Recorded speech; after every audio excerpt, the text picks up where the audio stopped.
നമസ്കാരം. ഈ കാലഘട്ടത്തിൽ പുതിയ തലമുറക്കാർക്ക് ഒരു സിനിമ ചെയ്യാനായിട്ടൊരു സബ്ജക്റ്റ് കിട്ടിയിട്ടുണ്ട്. നല്ലൊരു സിനിമ, പേര് നല്ല രസമായിരിക്കും, ജട്ടിക്കഥ. ഒരു ജട്ടിക്കഥ എന്ന ടൈറ്റിലോടുകൂടി സിനിമ വന്നാൽ നല്ലതായിരിക്കും. 35 വർഷം മുമ്പുള്ള ഒരു സംഭവകഥയാണ്. അതിപ്പോൾ 35 വർഷം കഴിഞ്ഞപ്പോൾ അത് പൂർണ്ണമായും പുറത്തു വരുന്നത്. സാക്ഷാൽ ആൻ്റണി രാജുവിൻ്റെ കഥ. 1990 ഏപ്രിൽ തിരുവനന്തപുരം വിമാനത്താവളത്തിൽ വെച്ച് ഒരു ഓസ്ട്രേലിയൻ പൗരക്കാരനായ ആൻഡ്രൂ സാൽവത്ര എന്ന ആളെ മയക്കുമരുന്ന് കൈവശം വെച്ചതിന് പിടിക്കപ്പെട്ടു. അതിൻ്റെ അന്വേഷണ ചുമതല അന്ന് പൂന്തുറ സി ആയിരുന്ന കെ ജയമോഹൻ സാറിനായിരുന്നു. അദ്ദേഹം സത്യസന്ധമായി അന്വേഷിച്ചു.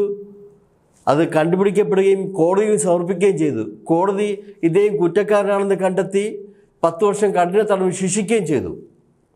പക്ഷേ സാധാരണഗതിയിൽ ഒരു കുറ്റം കണ്ട അവർക്ക് കുറ്റം ചെയ്തവർക്ക് വീണ്ടും രക്ഷപ്പെടാൻ വേണ്ടിയുള്ളൊരു തുവര കാണിക്കുമല്ലോ. അതുപ്രകാരം ഹൈക്കോടതിയിലോട്ട് പോയി.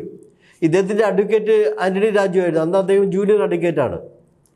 ഹൈക്കോടതിയിൽ പോയപ്പോൾ അന്നൊരു സീനിയർ അഭിഭാഷകനായിരുന്ന കുഞ്ഞിരാമ മേനോനും ഈ ആൻ്റണി രാജുവിൻ്റെ സീനിയറായ സെനിൻ വിൽഫ്രഡുമായിരുന്നു പ്രതിക്ക് വേണ്ടി വാദിച്ചത്.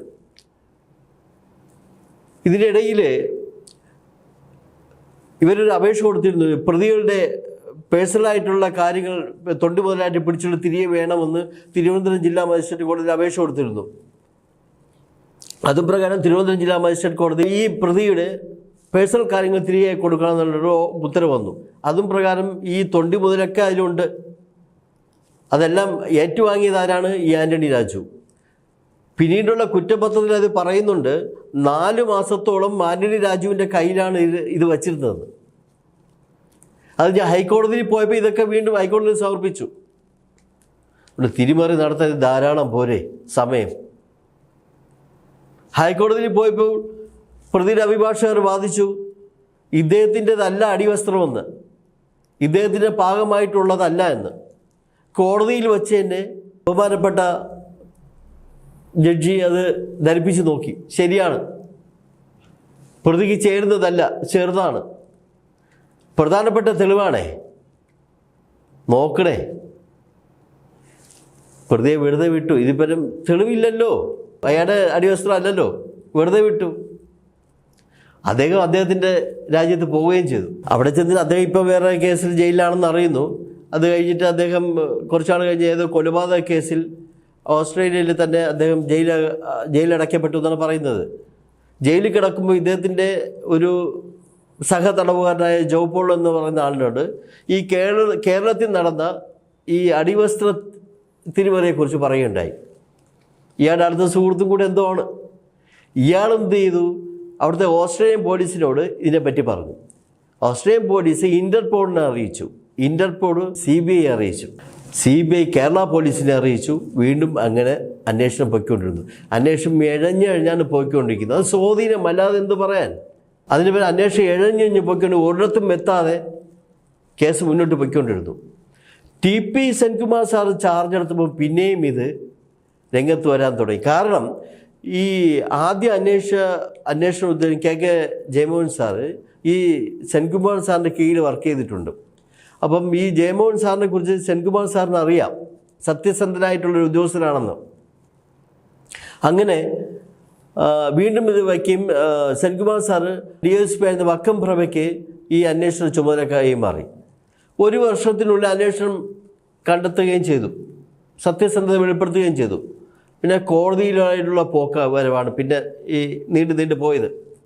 ഇത് മാത്രമല്ല, ഇത് രംഗത്തുണ്ടെന്ന് വേറെ കുറേ ആൾക്കാരുണ്ട്. മാധ്യമപ്രവർത്തകനായ അനിൽ ഇമ്മാനുവൽ, അദ്ദേഹത്തിൻ്റെ ഈ കോടതിയിൽ കയറിയിറങ്ങിയാണിത് കേസ് മുന്നോട്ട് കൊണ്ടുപോകാനുള്ള ഒരു വഴി തെളിയിച്ചത്. അദ്ദേഹവും ഈ കെ ജയമോഹൻ സാറിന് സുപ്രീം കോടതി വരെ പോയി എന്ന് പറയപ്പെടുന്നു. അവർക്ക് ഈ സത്യസന്ധത തെളിയിക്കണം. അന്നേരം അന്വേഷണത്തിൻ്റെ ഭാഗമായിട്ട് ഫോറൻസിക് ലാബിന് ഈ അടിവസ്ത്രം അയച്ചു. ഫോറൻസിക് ലാബിൻ്റെ റിപ്പോർട്ട് വന്നു. ഈ അടിവസ്ത്രം ചെറുതാക്കി രണ്ടാമത് തുന്നിച്ചതാണെന്നുള്ള റിസൾട്ട് വന്നതോടെ ഈ ആൻഡ്രൂ സാൽവത്തോറിനെയും ആൻ്റണി രാജുവിനെയും കോടതിയിലെ ക്ലർക്കായ ജോസിൻ്റെ പേരിൽ കേസെടുത്തു. ആ കേസ് മുന്നോട്ട് പോയി. ഇപ്പോൾ അത് ശിക്ഷിച്ചു. ഇവരാണ് തിരിമറി നടത്തിയതെന്നുള്ളത് കോടതി കണ്ടെത്തുകയും ഇവരെ ശിക്ഷിക്കുകയും ചെയ്തു. ഇതിൽ ഏറ്റവും വലിയ കഷ്ടം, ദയനീയ അവസ്ഥ എന്ന് പറഞ്ഞാൽ നമ്മുടെ എല്ലാം മന്ത്രിയായിരുന്ന ആളാണല്ലോ എന്നൊരു ദയനീയ അവസ്ഥ, കഷ്ടം. പൊതുജനങ്ങളെ സേവിക്കേണ്ടത്, പൊതുജനങ്ങൾക്ക് നന്മകൾ ചെയ്തു കൊടുക്കേണ്ട ഒരു മന്ത്രി, MLA ആയിരുന്നു, അത് കഴിഞ്ഞ് മന്ത്രിയായി. ആ മന്ത്രിയാണ് ഇപ്പം കുറ്റക്കാരൻ. ആ മന്ത്രിയാണ് ഇങ്ങനെ ചെയ്തിരിക്കുന്നത്. പ്രത്യേകിച്ച് ഈ മന്ത്രിസഭയിൽ ഇങ്ങനെയൊക്കെ തന്നെ വേണം, അത് മറ്റൊരു വസ്തുത. അങ്ങനെ വരൂ. ഒരു കാര്യം എല്ലാവരും ആലോചിക്കണം, ഒരു തെറ്റ് ചെയ്താൽ ഇന്നല്ലെങ്കിൽ നാളെ അത് പുറത്ത് വന്നിരിക്കുക തന്നെ ചെയ്യും.